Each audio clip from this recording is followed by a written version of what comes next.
guys, welcome back to the channel. If you haven't been here before, I'm Brittany from She Run the World Travel Blog, and today I'm going to talk about everything you need to know in order to teach English abroad. So before we jump into the heart of this video, I'm going to give you a little bit of background information on me just so you know I'm qualified to be giving this information. So I do have my master's degree in education. I have an English teaching credential in the US, which means I'm licensed to teach 6th through 12th grade English in the US. So I have taught 7th grade English back in California, and then I've taught at a language school in China for a year. I've taught at a private school in Prague, Czech Republic, and then I taught in Vietnamese public schools in Ho Chi Minh City, Vietnam. So I've done so much in regards to teaching both domestically and internationally, and I really want to share this information with everyone because regardless of whether or not you actually want to be a teacher, I think everybody should experience teaching English abroad for at least a year, because I feel like it's one of those once-in-a-lifetime opportunities where, you know, you're fully immersing yourself in another culture, trying to learn the language, trying to get by, do daily things. It's so much different than just traveling somewhere. And also it does allow you to have that home base in a different part of the world so you can travel so much than you ever thought possible. So let's go ahead and dive right in.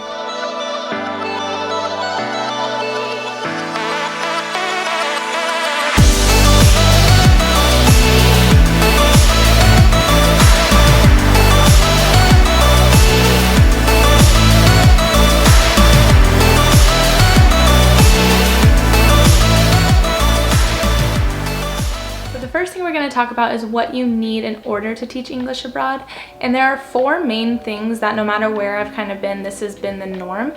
Take this with a grain of salt because obviously each country might vary a little bit and even each company within the country, but overall these are the 4 things that I've found have been pretty standard throughout. Number 1 is a TEFL, so that stands for Teaching English as a Foreign Language. This is a certificate that allows you to teach English even though you're not a licensed teacher. This is kind of you getting your license to teach outside of the US. I highly recommend getting the 120-hour TEFL. That's what most companies or schools prefer.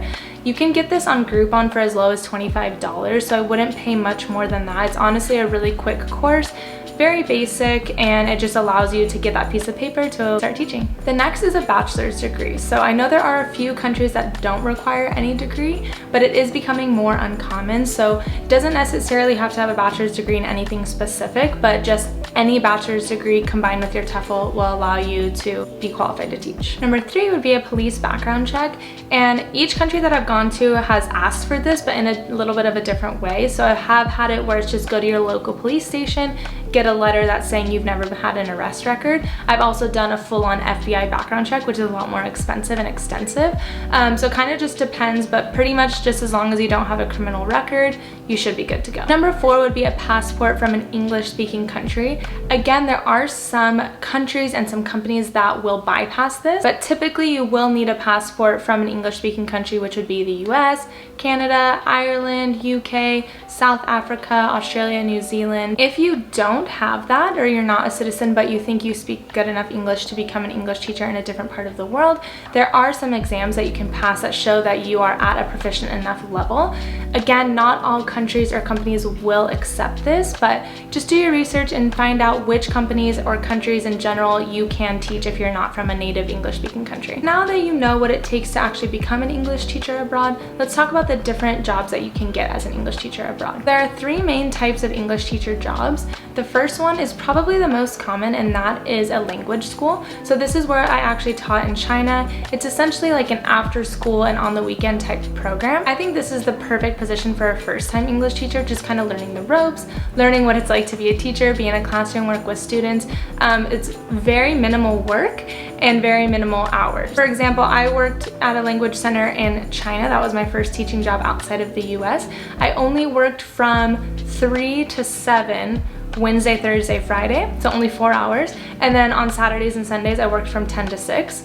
So those days were a little bit longer, but I definitely did not work 40 hours a week, and every single lesson plan was created for you. All you had to do was check which lesson plan you're supposed to be teaching, press print, head to class. Super easy. You didn't have to do any work outside of the class hours. You just go from 3 to 6 or 3 to 7, whatever you're teaching, And that's pretty much it. Second would be an international school or a private school. They're a little bit different, but if you are a more experienced teacher, like if you are a licensed teacher back in the US, an international school is definitely the way to go because it's essentially like the same type of teaching that you do back in the States. You know, if you're a middle school teacher, you're a middle school English teacher, it would be English language arts versus teaching English as a foreign language. You'd have, you know, your standard classes from like 8 to 3 p.m., different periods going through. You also make a lot more money than you would at any other teaching job, pretty comparable to what you'd make in the US, sometimes even more. And a huge perk of being a teacher at an international school is that you get paid holidays. So that means if they have a winter break or a spring break, anything like that, and also summer. So that's a huge plus of being at an international school. You get summers off, but you also get paid for them. And the third type of English teaching job, it would be in public schools. I will say this is a lot more difficult to find, but if you are looking for that full-on cultural immersion, this is probably your way to go because you're going to be surrounded by local teachers all the time, not as many like expats or foreigners. And the salaries totally range for this position, so it's kind of hard to say because it is based on the country and specifically the city you'll be teaching in. I have had friends who have taught in public school systems and they were making a lot less money than I was making at a language center, and they were working more hours, but I've also heard the opposite, so it kind of just depends. When I worked at Vietnam, it was a little bit more of a different situation. I was working in Vietnamese public schools, but I wasn't technically employed by the public school system. I was employed by a company, and that company had a contract with public schools, and so basically we would meet at that office every morning and then be contracted out to different public schools around the city. So I did make pretty decent money compared to a public school teacher in Ho Chi Minh City, Vietnam, but it was a little bit different. Since I've had the opportunity to work at all three of these kind of settings, this is kind of my 2 cents on the subject. The language school would definitely be for first-time teachers or teachers who aren't really looking to teach. They just want to, you know, move abroad, have a good time, travel a lot, and not really worry about work. An international school is best for a seasoned teacher, a person who really loves teaching, or someone who's really interested in making a lot of money and saving a lot of money. And the public school system is a lot more language and cultural immersion. So if that's kind of your main goal, is you're trying to learn a language while you're living somewhere, I would say that would be your best way. Now you know a little bit more about the different types of English teaching jobs and what you need to do that. So now, how do you find the job? My best advice is to look on an international job board. My personal favorite is Dave's ESL Cafe, but there are also all of these different ones that offer great options. So basically, the schools usually themselves are posting looking for teachers, which is great because then you can email them directly, have that conversation, get that interview. These job boards are honestly best for language schools and also those companies I was talking about earlier that contract out to public schools.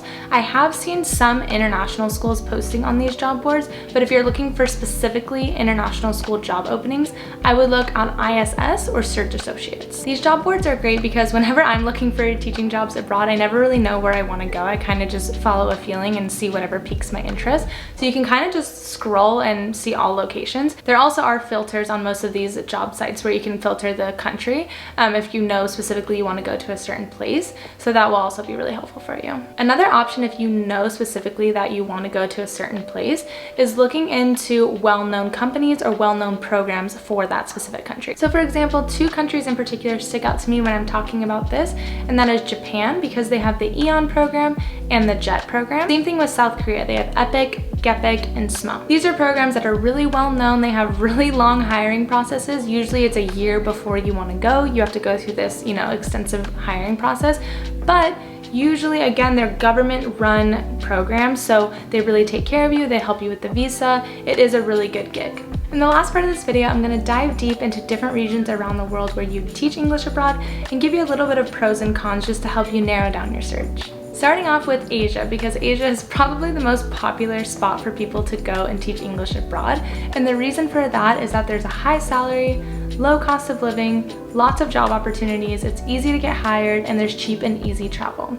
On the con side of that, many Asian languages can be hard to learn, so if that's something you're really looking forward to, keep that in mind. And then also some places may not be as modern or have Western amenities that you're used to. Next is Europe. As an American growing up, I'm sure all of you can also attest to this. You have this fantasy of one day, you know, spending a summer in Europe or just living in Europe in general and living out that fantasy. So that is why it's really popular to teach English in Europe as well. The pros of teaching in Europe are that there are modern living and Western amenities, easy and convenient travel throughout the entire continent, and most main cities have lots of English speakers. The cons of teaching teaching English in Europe are that the salary is typically even or maybe barely above what the cost of living is. So it's a great experience for sure, especially if you're like fresh out of college, but you're not really gonna save that much money. And then also there aren't as many opportunities offered throughout Europe, especially for Americans, just because typically when you're looking at European job postings, they say must have EU citizenship or must be legally allowed to work in the EU. So as an American, it can be a little bit more difficult to find a job. Next, I'm gonna talk about the Middle East, which maybe might not be on the forefront of your mind, but it definitely should be. It's by far the highest salaries on the market for English teachers. There's a decent cost of living and lots of job opportunities. The cons are that it's usually harder to get hired because they do have higher qualifications. A lot of places in the Middle East require you to have an English teaching certification from your country back home. And then just this kind of goes with culture just in general for all places, but especially in the Middle East, if you're a woman or you're an unmarried couple, there are usually some different laws that you need to be aware of. Maybe, you know, depending on where you are, maybe if you're not married, you won't be allowed to live with your partner and things like that. And last but certainly not least, I'm going to talk about South America. So South America has an extremely low cost of living, there's lots of job opportunities, and it's easy to get hired. But the cons are that the salaries are also quite low, so it's hard to save. Usually you make more than enough to live a comfortable life, but maybe you might not have enough to travel as much as you want to, or just save in general. And depending on where you are, you might not have as westernized or modern amenities as you might be used to. With all that in mind, my little 2 cents on picking an actual, you know, city, a country, or a continent that you want to teach on, just ask yourself a few questions. You know, what do you want this experience to be for you? Do you want it to be a stepping stone in your career? Do you maybe want to be a teacher forever? Are you taking this as like kind of a gap year in between, you know, your career or right after graduation? Do you want to save a lot of money? Do you want to be in a big city? Do you want to be surrounded by a lot of foreigners, or would you rather be fully immersed in the culture? There are so many questions you can ask yourself, and really analyzing your answers to those questions will help you not only narrow it down from continent to country, but also specifically a city within that country. I said it in the beginning of this video, and I'll say it again. Teaching English abroad is one of those once-in-a-lifetime experiences. It really does open up your eyes to the way of life around the world. It allows you to travel so much and see so much of this beautiful planet, and I really do think it's an experience that everybody should have. So I hope you found this video useful. If you're thinking about teaching English abroad, feel free to ask me any questions in the comments below. I really want to help you make this a reality for your life. Thank you so much for watching, and I'll see you in the next video.